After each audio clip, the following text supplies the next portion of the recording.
Championship to the next round, that semi-final against Cork in a fortnight's time. Let's have a look at the statistics from that game, and I suppose the most important statistic is the scoreline that comes up first. 116 to 115, couldn't be any tighter. 17 frees to Limerick against Waterford's 11.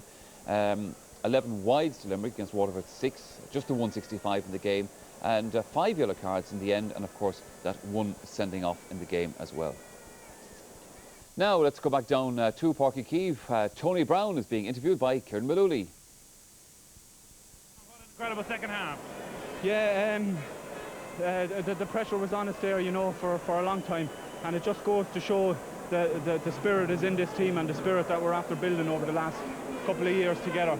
And when it was really needed, you know, that the fitness was there and we pulled it out. The pressure was really on this Waterford team today, and thankfully we were able to deal with the pressure. I think particularly when Brian Green went off, difficult to organise, because Kieran Carey seemed to be going back, staying almost as a sweeper in the Limerick defence. That's true. It took us a while to settle into it, especially when Brian went off. You know, we were at 6s and 7s for a while, but when we got the grips on it, we really dug deep, and the few weeks training that we did have really stood to us there, and we needed everything we had inside ourselves to pull out that victory. Talk to me, Tony, about the spirit of this Waterford team as well, because in the past, man sent off, some of the heads might have went down, but every time he seemed to come back and get a point back.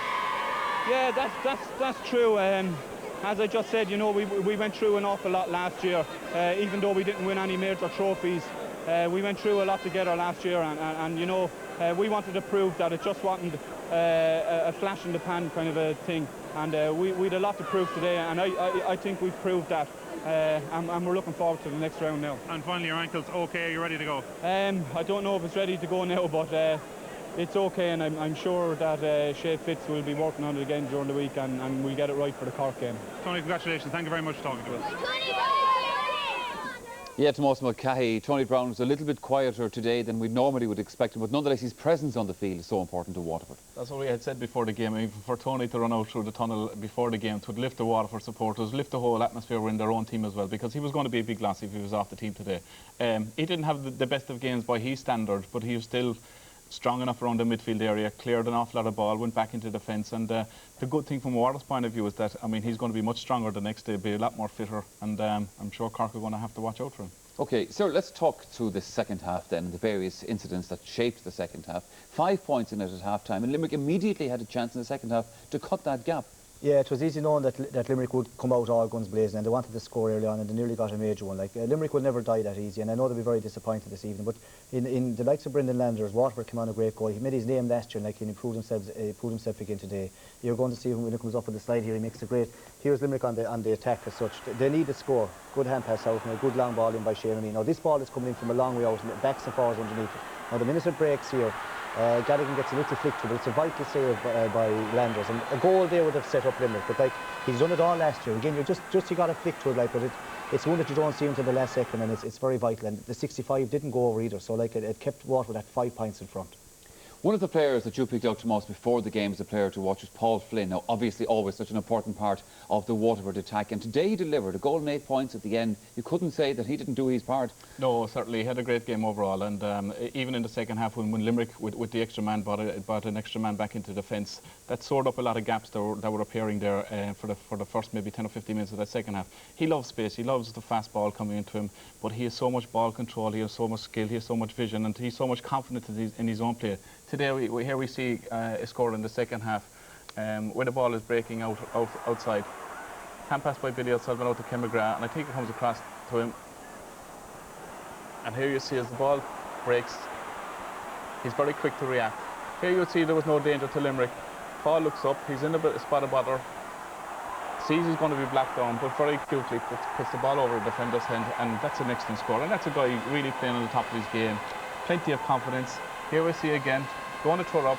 That's cheeky too, isn't it? It's cheeky, yeah. Sells the defender a dummy. Now, I don't think you're going to get away with that too many times in the game, but today he certainly did it, and defenders will be watching for that the next day, and Paul Flynn gave an excellent display over the 70 minutes. I think, Cyril Farrell, we must compliment the referee on the way he handled this game today. There was a danger and a feeling going into the match, because this was the first big test of the yellow and red card system in hurling, that it could have been mayhem. He was very sensible. In the sending off, he had no choice. You'd have to say that Pádraig Corney, for marking out of 10, I'd give him 10 out of 10. He used common sense, and everyone knew exactly what he was doing. And the sending off that happened, now Brian Greene is a hard, tenacious player and a good one, but like there was no debate. Even the Waterford players, no one debated at all. He'd already been booked, you see, and this was the problem. Now Kieran Carey was coming right into the game, goes on a solo on here like one of the usual ones, and he's going away from players. Now you'll see Brian Greene, just as he released the ball, he comes in late, frontal charge, like, you know, and Pádraig Corney, the Waterford players, I feel, they even know that Brian is going to go off. Pádraig Corney is left with no option, he's already given a yellow card. He's going to get another yellow card here, and that means he's 2 yellows, a red, and he has to go. So there's no debate about it as such. But it really put it up to Waterford at that stage. But they showed their mettle, because every time that Limerick did get a score, Waterford went down the field again and picked off another great point. But like Brian will have no complaints. Jerry McCarthy probably have a chat to him in training Tuesday night and, you know, iron it out a bit with him. But these things happen. Looking at the last few minutes, last 10 minutes of the game then, Tomás, like Limerick had every chance in this to cut into Waterford. Mike Houlihan's goal is so important. He had a chance before that, which skimmed past the post, and then he got his goal. And this really set us up for the finish. Yeah, for Limerick to get back into the game, they needed a goal, you know. And when Michael Houlihan went to full forward in the second half, his presence alone, I mean, he's a very, very strong and tenacious player. And this is a high ball that, I mean, people might question whether he was in the square as the ball came in. It's a bit fortunate. Maybe Brendan Landers and Sean Conlan, the fullback, didn't get their calls right on that occasion. But looking at it again, maybe Brendan Landers should be quick enough to react. That was his ball. It's hard to see Michael Houlihan there. He's backing back towards the goal. Some referees and some umpires I've seen in the past would be given a square ball against this one. But credit to Michael Houlihan. He was there at the end of the high ball and certainly brought Limerick back into the game. Yeah, but again, Michael there, Jerry McCarthy will not be happy with Sean Conlan there, because he allowed Houlihan to set back in. He was the wrong side of the ball. He should be inside him, and no way should be allowed inside the square, whether, you know what I mean, as a full-back. So I think that will be ironed out as well before the next game against Cork. Yeah, one thing that Waterford will have to look at in this game, they dominated the match territorially and tactically for much of it, and yet they only win by a point, and lucky perhaps to win by a point. Yeah, hurling-wise, they seem to be completely on top and seem to be playing well within themselves and doing great hurling. Gone back to last year's hurling, like flowing and, you know, begin to become household names. And yet you had the feeling that Limerick, even down 5 points at half-time, were always in the game. And if they got a goal, they were going to come into it. Now, OK, Brian Greene was off, and that meant they had 50 to 14. But for a while, it worked the other way. Waterford seemed to have the extra man for a while. That happens as well. But eventually, Limerick clawed their way back. And, like, you know, Waterford after playing so well, we'll be a little bit worried to think like that. They should have been ahead by more before that goal came even. So, like, they have a good bit of work to do as well.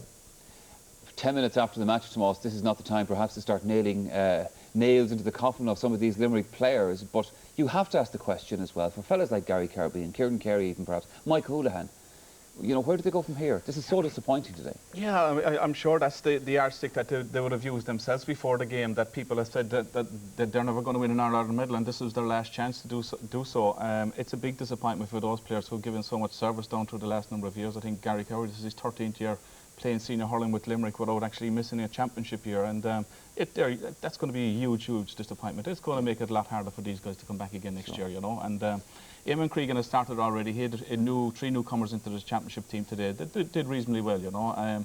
He's probably going to have to look for more talent, because I would think after today there will probably be a number of these players called out today. All right, gentlemen, let's just wrap up the analysis for the moment, because right now it's time for us to name our man of the match from this one.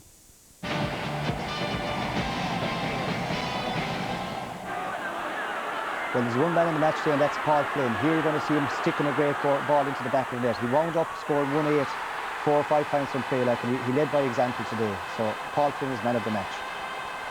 Yeah, well, an excellent performance from the full forward, Tomás McCahey. Yeah, Cork will be taking a close look at him, obviously. Oh, yeah, certainly. I think he deserved his man of the match award today. Their forward line as a unit performed very, very well. If there was a worrying thing about Waterford, that he's their main scorer, and he's their main scorer every day that we seem to go out and play, they seem to go out and play, and that would be a worrying part of Gerald McCarthy's tonight. He's 2 corner forwards that we kind of spoke about at half-time that were playing reasonably well, Dave Bennett and Michael White, and the 2 of them ended up being substituted in the second half, you know, so he need more strength and depth from that. He's always happy to drop off, take the ball into feet. Robbie Winters quick